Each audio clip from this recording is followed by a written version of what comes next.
Sigue abriendo caminos en su trayectoria. En estos momentos ejerce de terapeuta psicoespacial, porque idea carcasas en las que el espectador se introduce al punto de aliviar cualquier tipo de dolencia emocional. Esta es la última propuesta de SCQ.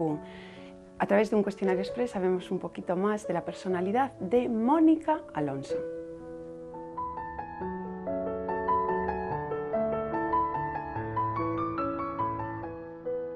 Bienvenida a Espacio de Arte, Mónica. Gracias. Siente el viaje como una necesidad. Recién llegada del desierto del Sáhara, viajando por todo el mundo, por muchos países con los que has experimentado. ¿Dónde te tocaría ahora?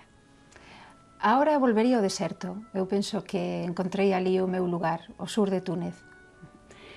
Vas vestida de un color especial, el verde, porque en ti seguro que suscita alguna emoción. Si, eu sempre son un pouco maniática e sempre visto da cor que preciso en cada momento. Entón, hoxe preciso unha cor enerxética, pero ao mesmo tempo relaxante e amistosa. ¿Ves la vida con optimismo o pesimismo? Optimismo. ¿Y qué concepto tienes del ser humano? En este momento non teño moi bon concepto do ser humano. Habrá que aplicarle alguna de tus terapias. ¿Te condiciona la niñez? A niñez está moi presente no meu traballo. Sí que me condiciona. ¿Crees que hay vida después de esta vida? No. Definitivamente. Definitivamente. En el ranking de valores, los clásicos, dinero, salud, amor, ¿con cuál te quedarías primero? Saúde. ¿Estás casada? ¿Cuál es tu ideal de hombre? Teño compañeiro. Unha cousa que valoro moito dele é o seu compromiso social e o traballo pola sociedade. Y ahora, hablando de compromiso social, hay mucha hambre en el mundo. ¿Cómo solucionarías el tema? Pois eu penso que os grandes monopolios, os ricos, teñen que deixar xa todos esos privilexios e si realmente toda a riqueza que hai no planeta estuvera ben repartida, pois non habería fame no mundo. ¿Tu música favorita? Gústame moitísimo Mercedes Peón, tamén quizás porque a coñezo a ela e a adoro. ¿Y el campo o la playa? A playa. Pues pasamos, que ya los tenemos en pantalla, a tus estabilizadores corporales, a tal punto que el espectador se pone esas corazas y es capaz de sanar. Sí, os corazóns dobres están diseñados para que interactúen co espectador, non? É como un corazón para igualar co corazón propio, que o corazón propio este en equilibrio, en armonía, busque incluso alterar certas partes ou certas emocións do corazón, ou incluso tamén relaxar pois, o ritmo cardíaco en determinados momentos. Apetéceme moito traballar co corazón porque creo que é un órgano básico, pero ao mesmo tempo creo que tampouco se lle dá, se traballa demasiado con esa parte física do corazón, ¿no? De estabilizar a parte física. Sí. En este trabajo es la primera vez que la presencia corporal se hace más evidente que nunca, quizá. Sí, sí, sí. Ademais foi totalmente intencionado para esta exposición, porque sempre traballei máis ca parte emocional, cos sentimentos das persoas, intentar materializar sensacións, pero neste caso quería traballar co corpo, partindo tamén da experiencia que aparece nos corazóns dobles vivido no sur de Túnez, a relación realmente do corpo co medio, non? E despois tamén me interesa moito, quixen en este caso traballar pezas totalmente próximas á persoa, corpo a corpo, porque o traballo que vou a facer con posterioridade é traballar directamente co espectador, entón, pois, apetecíame pois xa facer ese esforzo de concretar en pezas corpo a corpo. Adelante, bueno, con el espectador, ahora estamos viendo, por cierto, debajo de esa cortina de luz, estamos viendo a nuestro realizador Javier Rosende y esa experiencia de la que hablas, porque en esos focos que penden del techo, realmente el color puede cambiar el estado de la persona que se adentra por ese recorrido. Por suposto, é que as cores, bueno, eu teño toda unha teoría sobre as cores e cada cor para min ten un significado concreto, non? Entón, neste caso, quixen diseñar unha especie de formas orgánicas, como vagalumes, non? Que emitan luz. Esta luz é artificial, pero ao mesmo tempo quero que se sinta como natural, como que ven de un ser orgánico, non? Entón, antes que falabas do ser humano, da situación actual, etcétera, etcétera, pois eu penso que estamos moito en desequilibrio, non estamos estables e sempre nos queixamos de algunha doenza corporal porque algo no noso interior está descolocado, eso é evidente, non? Entón pensei, digo, bueno, pois por que non traballar directamente coa luz, que é a mesma idea que o sol que se proxecta sobre o corpo humano dándolle enerxía, pois estos estabilizadores son produtos, o verde é un verde enerxético e o azul é un azul rexenerador. Y yo sigo con el sol, porque con el sol también hay una magnífica propuesta que titula Cuarto de Sol. Y realmente, pues, ¿qué es? La entrada del sol, ¿no? Por una puerta. Sí, cuarto de sol, bueno, eu traballo moito coa idea de materializar sensacións, non? E meter dentro do espacio arquitectónico pois emocións, non? Entón, neste caso, quería construir un cuarto de sol, meter o sol dentro de unha habitación. Si unha persoa ten o sol dentro dunha habitación, é como poseelo, dunha forma definitiva. Y después sentirse, supongo que en la gloria. Pois claro, ademais ben ves que os seres humanos estamos sempre obsesionados por poseer, non? Por ter, incluso, bueno, cada vez máis, non? Incluso estéticamente, non? Por parecer, bueno, estamos bastante obsesionados, non? Con todo o noso corpo e pouco ca mente, non? Entón, pois, realmente estos estabilizadores, pois, bañarían e axudarían moito. Carcasas corporales con la capacidad de sanación. ¿Esta experiencia te viene dado por tu actual proyecto todavía en proceso, realizado en el Chus? Y de paso, pues hablamos de él, ¿no? De esta magnífica idea, yo creo que pionera en la historia del arte. Sí, porque despois de rastrear as distintas propostas que se fixeron pois a nivel, bueno, nacional, incluso internacional, pois non encontramos unha experiencia similar, no sentido de que unha terapia artística, de base artística, sea aplicada nun medio médico, clínico, Sí, ¿no? sí. Vamos a desarrollar para que los espectadores sepan en qué consiste, hay más instituciones implicadas Sí. y de momento está con los niños, ¿no? Con Sí, los niños. é un proxecto, a verdade, moi complexo, non? Unha asociación cultural, a Asociación Cultural Sen Marco, ten como objetivo traballar para a mellora na estancia hospitalaria dos nenos, non? Entón, nun principio empezamos a traballar, pois a ver como podía eu un pouco facer un taller ou traballar cos nenos. Entón foi cando saiu a idea de que por que eu non diseñaba unha terapia específica para aplicar cos nenos, non? Entón, eu, partindo dunha experiencia propia, bueno, a terapia funciona. A idea é que se tú estás na habitación do hospital, non? E se tes, o vives en momento real, se tes a posibilidade de modificar a habitación do hospital, neste caso a través dunha maqueta exactamente igual que se lle entrega ao paciente, a sensación e a experiencia mental que te vas a levar cando te vayas do hospital vai a ser a da maqueta que transformaches ao teu gusto e non a real. ¿Y cómo están reaccionando los pacientes? Pois foi maravilloso, a verdade é que todos neste caso os pais, porque foi en... Ai, nunca me acordo. Bueno, pero está en el Chus. Está no Chus, sí, pero empezouse nos nenos que están acompañados polos pais, e que non me acordo ora a unidade bueno, están pais e nenos, non? Entón, os que manipulan realmente as maquetas son os pais, lactantes se chaman, son os pais, non? Claro, porque os nenos son aínda moi pequenos. Pero está moi ben porque é pasar, por exemplo, da mentalidade adulta, que é da que máis eu podo ter experiencia, a expresión infantil. O sea, que o adulto se expresa dun xeito infantil porque está traballando realmente para mellorar a estancia do seu fillo no hospital, non? Entón, reaccionan dun xeito moi positivo porque viven como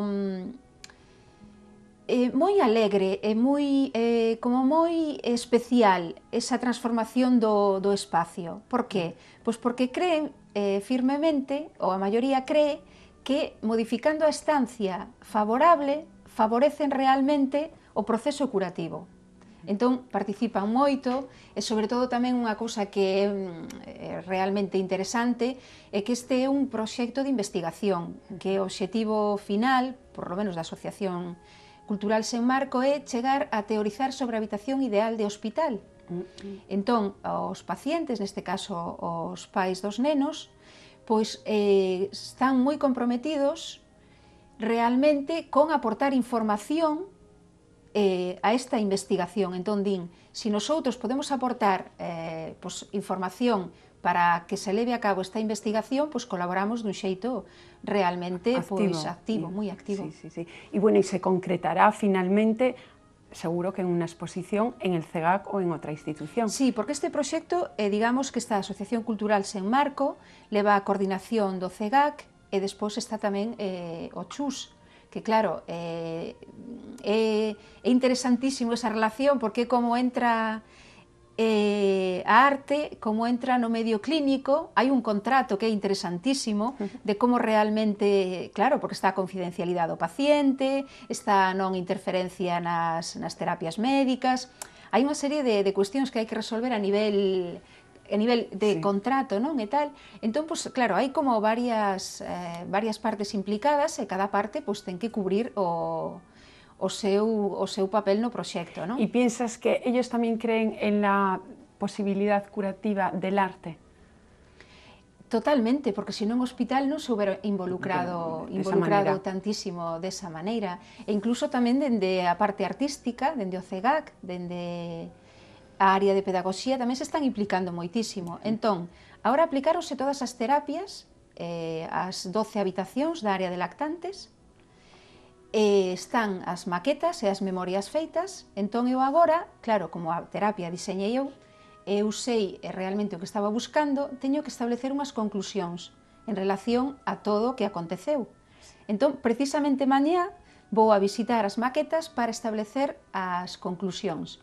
Cas conclusións miñas, cas conclusións da Asociación Cultural e cas maquetas faremos unha presentación de todo o proxecto, donde, claro, a parte de conclusión é importantísima. Están as maquetas, pero realmente a parte importante e a parte que máis pode aportar a outros estudiosos ou outras disciplinas é esa publicación de conclusións. Estamos viendo otra vez el sol, pero en otra variante de otro trabajo anterior. Nostalgia de sol, sí, nostalgia del sol. Pero sol y nubes. Ayer, hablando con la directora del Museo Provincial de Lugo, decía que hicisteis un proyecto conjunto, pero esta vez ya era paseando por las nubes. Este proyecto lo llevasteis a Valdivia, en Chile, vale, sí. Y creo que de él se ha hablado muy poco. ¿En qué consistió? Pois ademais é curiosísimo porque se Encarna fala, o sea, recordamos agora ese proxecto, podo contar que toda a exposición viaxou nunha maleta, realmente. E maletas como as que presentas tamén en SCQ ou de outra índole? No, era unha maleta enorme porque tiña que levar todo o material. Vamos a ver, a organización da exposición, claro, non sería carísimo transportar realmente obra dende Lugo a Valdivia e non tería sentido porque era unha intervención espacial. Entón, eu levei unha parte do material para a intervención, para Valdivia na maleta, e a verdade é que me agobiaba que se perdera a maleta, porque imagínate, non perdía o material para traballar, e a outra parte a compramos ali, a manipulamos ali, e o proxecto era Amor nas nubes, era o proxecto que eu levei a Valdivia, que ao final titulei Amor nas nubes con lobos, porque é unha cuestión maravillosa do museo, que vive unha comunidade de lobos marinos xusto na plataforma, pegado completamente ao museo. Interesante. Sí. Interesante. Vamos a hacer una leve pausa y escuchamos al director de la Galería SCQ, Adolfo Sobrino, a ver lo que nos comenta sobre Mónica.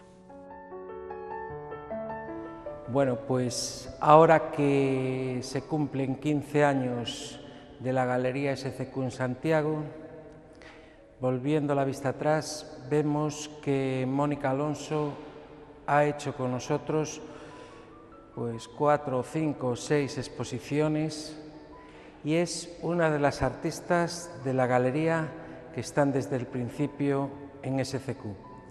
En la exposición actual, que estará abierta aproximadamente hasta mediados de abril, Mónica, entre sus obras destacaríamos dos grupos. Uno que se llama Corazones Dobles, que se trata de establecer una relación entre el corazón de uno y el corazón de la escultura para alcanzar un equilibrio entre las demandas o exigencias que tiene nuestro propio corazón con ese corazón supletorio. Y otro grupo de obras son los estabilizadores corporales, que vienen a ser como bandas de luz que desde el techo al suelo iluminan de color, bien azul regenerador o bien verde energético. En todo ese simbolismo de las obras de Mónica Alonso, pues esta es una muestra más de su capacidad creativa.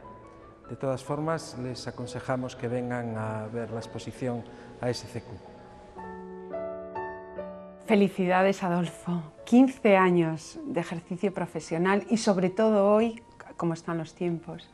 Sí, é verdade que ten un gran mérito, porque o artista ten unha relación moi directa sempre co galerista e ve os grandes esforzos que fai, e eu só teño que decir que sempre me apoiou en todos os proxectos e sempre me dixo: Mónica, facemos o que queiras, pintamos paredes, construímos tabiques, e a verdade é que eu recoñezo e todo o mundo debería recoñecer tamén ese gran labor cultural que leva feito a galería durante todos estos anos. Y además, hoy un artista tiene que entrar obligatoriamente en el circuito galerístico. ¿Es fundamental para su proyección? Mira, si me fas esta pregunta fai uns meses, probablemente che contestaría que sí.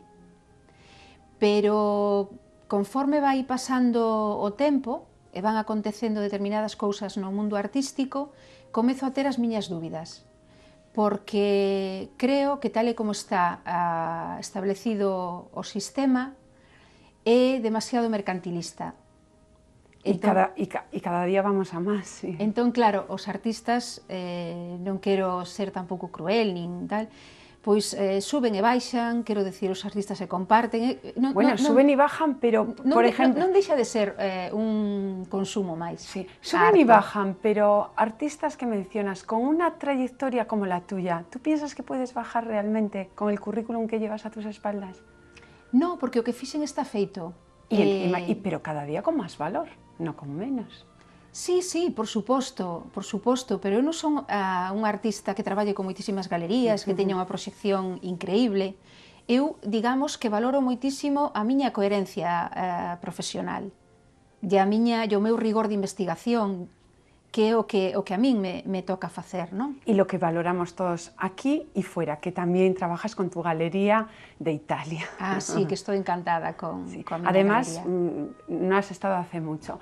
Nos faltan una serie de piezas que son muy interesantes para analizar. Por ejemplo, estas maletas tan interesantes que, sin embargo, contienen todas las angustias del viaje. ¿Qué angustias, tantas angustias produce un viaje? Bueno, a min os viaxes sempre me producen unhas angustias terribles. De feito, teño unha especie de, como diría eu, de problema cos viaxes, porque teño medo a perderme no non lugar, non ser capaz de chegar ao punto de destino e perderme, pero é imposible, non aparecería, non? Pero bueno, é unha especie de, como aí, de conflicto que teño, non? E a min os viaxes sempre me provocan angustia, pero sempre saco algo positivo dos viaxes. Entón foi cando tamén pensei que se pode viaxar ca angustia no sentido de estimular determinados conflictos interiores que moitas veces non se estimulan dende a parte positiva. A angustia non a identifico con algo negativo, todo o contrario. Eu creo que moitas veces cando chegas a un límite de experimentación, pois chegas a un aprendizaxe que non consigues de ningunha outra forma. Entón, pois, con esta angustia de viaxe, a angustia fría, a angustia quente, o antídoto, o amor, que leva tamén a maleta por si acaso. Bueno, es que tú con negativo realmente, Mónica, no concibes nada en negativo, porque por ejemplo que también ahora están en exposición, en la exposición 73×73×273, idea unas urnas funerarias y todo menos unos objetos negativos, tétricos y macabros, todo menos eso. Sí, por suposto, é que eu creo que todo se pode diseñar, todo se pode facer, por exemplo, dende os meus transplantes basados na localización de esencias e instintos, non? No que decía que todo se pode localizar e transplantar, non? Pois eu penso que, por exemplo, diseñar unha urna funeraria, de feito, se entras en internet a ver urnas funerarias, hai cousas, pero vamos, increíbles, non? Entón eu, cando diseñei a miña urna, me parecía tremendamente amable, tremendamente... Incluso, pois, para disfrutar de morto, non? Porque eu construín a miña propia, non? E pensaba eu, non sei, imaginándome na urna, parecíame que proporcionaría un descanso agradable, non? Y todos estos proyectos, bueno, muchos ya se han concretado en los sueños, y esos sueños se llevaron a la realidad en un libro que se titulaba Casbelisa. Obra onírica de Carme Casbelisa. Carme Casbelisa, que no es otra que Mónica. Sí. ¿Cuánto sueñas? ¿Qué sueños tan reales, no? Sí, eu teño uns sueños moi vívidos, non? Eu soño en cores, bueno, dunha intensidade, como explico no libro, pero increíble, afectanme durante o día, a veces non sei se foi real ou non foi real. Bueno, teño realmente un problema importante co tema dos soños, non? E de feito, tal e como explico no libro, que a base do libro é como resolvo moitas das miñas pezas e dos meus proxectos a través dos sonos. Sí. Y ya para terminar, Mónica, no nos queda mucho más tiempo, pero contigo yo creo que demuestras que el arte puede seguir reinventándose una y otra vez. Ai, por suposto. Ademais, eu penso que estamos nun momento que ten que ser así. Ahora, eu por lo menos me sinto como tremendamente libre, como se houbera liberado mogollón de lastre e con ganas, pois, de facer cousas moito máis alá, moito máis rompedoras. Bueno, Mónica, que las sigas haciendo por muchísimos años. Felicidades a la galería con la que estás, que cumple nada más y nada menos que 15 años. Y felicidades a ti y que todos los espectadores se adentren en la sala, porque ante tanta ansiedad que tenemos, ante tantos problemas, ya sean de amor, de desamor, pues nos ponemos esas carcasas o nos introducimos en ellas y seguro que sanamos, y sobre todo si vamos con buena intención. No se pierdan esta cita SCQ y nosotros seguimos hablando de arte la próxima semana. Hasta entonces.